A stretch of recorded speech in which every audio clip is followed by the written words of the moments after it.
রাত 12টা বাজতে চলেছে আর মাকে আজকে জাগিয়ে রেখেছি। আজ মায়ের জন্মদিন, তাই আমি আর সৌরভ মিলে সেলিব্রেট করবার জন্য আয়োজনটা করেছি। ও নিয়ে এসেছে ফুল, আমি কেক নিয়ে এসেছি, তার সঙ্গে গিফট আর কার্ড তো আছেই। তো মা জেনে গেছে যে সেলিব্রেশন হবে, কিন্তু কি এক্স্যাক্টলি হবে সেটা কিন্তু মা জানে না। ছোট্ট করে একটু ডেকোরেশনও করা হয়েছে, হ্যাপি বার্থডে ব্যানার আর বেলুন দিয়ে। আর মা তো খুব খুশি হয় এরকম মায়ের জন্য কেউ আয়োজন করলে।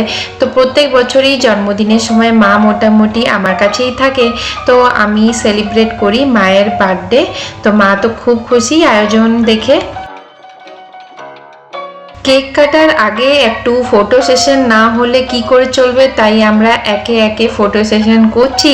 তো এগুলোই তো মেমোরি হয়ে থেকে যায়, তাই এটা তো করতে সবারই ভালো লাগে। আমাদের অনেকটা সময় এই ফটো সেশন আর ভিডিও তুলতেই চলে গেল। চলো এবারে কেক কাটা যাক।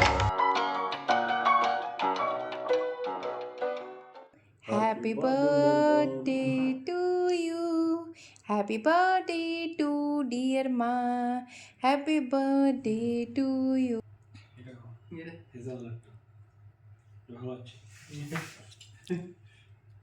সেই মায়ের চকলেটই হলো কিন্তু মা। কেক কাটা আর খাওয়া দুটোই হয়ে গেল। চলো দেখা হচ্ছে পরের দিন সকালে। আজ হচ্ছে পরের দিন বার্থডে। সকালবেলা আমার তো অনেক রকমের কাজ আছে রান্না বান্নার, আর মা এদিকে ফোন চেক করছে, ফোন আসছে, সবাই বার্থডে উইশ করছে, তাতেই ব্যস্ত। আমার কাছে কল এলো, দেখলাম দাদা গিফট পাঠিয়েছে মায়ের জন্য, কেক আর ফুল।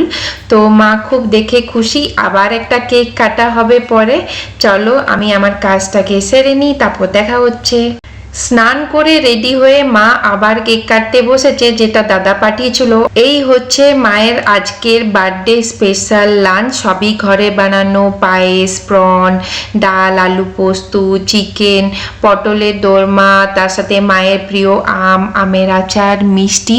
খাবার দাবার খেয়ে একটু রেস্ট নিয়ে নিই, তারপরে বিকেলও প্ল্যান আছে, তখন দেখা হবে।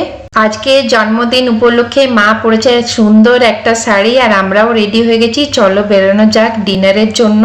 তো আমরা এসেছি ইন্দিরানগরে একটা রেস্টুরেন্টে, রুমি তার নাম।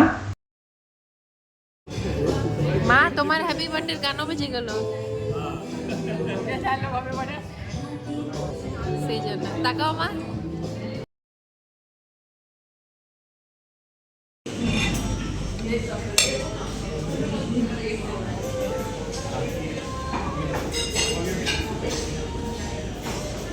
চিকেন চিজ টাংড়ি, তারপরে গালোটি কাবাব, মাটন গালোটি কাবাব, তার সঙ্গে বিভিন্ন টাইপের খামিরি রুটি, বিরিয়ানি, মাটনের ডিশ, চিকেনের ডিশ, এসব খেয়ে একদম পেট ফুল হয়ে চলে এলাম ঘরে। আসতেই মা যে লিলি ফুলগুলো দেওয়া হয়েছিল সেগুলো ফুটে গেছে, দেখে খুব খুশি হয়ে সেটা রাখছে ওয়াসকে। মায়ের এই বার্থডের দিনটা বেশ ভালোই কাটলো। কেক কাটা থেকে শুরু করে গিফট, তারপরে ঘরে খাবার দাবারের ব্যবস্থা, বাইরে আউটিং, সমস্ত কিছু নিয়ে খুবই ভালো কেটেছে। আশা করছি তোমাদেরও খুব ভালো লেগেছে। চলো তোমাদের সাথে কিছু ফটো শেয়ার করি জন্মদিনে, যেগুলো যেগুলো তোলা হয়েছিল।